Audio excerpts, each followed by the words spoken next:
যদিও আমি তেমন একটা চা প্রেমী নই, কিন্তু তবুও শখ থেকে করা আমার চায়ের কর্নারে বেশ কয়েক রকমের চায়ের কালেকশন রয়েছে। সবগুলো চা আলাদা আলাদা কাচের জারে করে রেখেছিলাম, যেটা দেখতে আমার একদম ভাল লাগছিল না।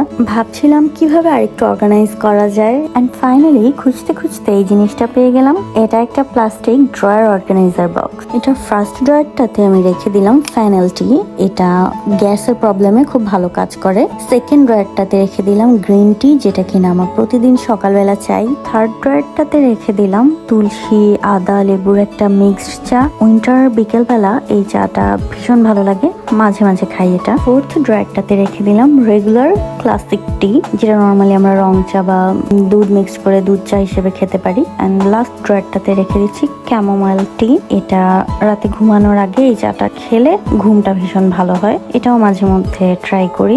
বক্সটার পাশেই কফি জারটা রেখে দিলাম, এটা স্পেশালি গেস্টদের জন্য। এই তো অর্গানাইজ করা হয়ে গেল। এন্ড এখনো অনেক সিম্পলি রেখেছি আমি, আস্তে আস্তে আরো কিছু অ্যাড করব, অবশ্যই সবকিছু শেয়ার করব। তো এই হলো এখনকার মতো ফাইনাল লুকটা।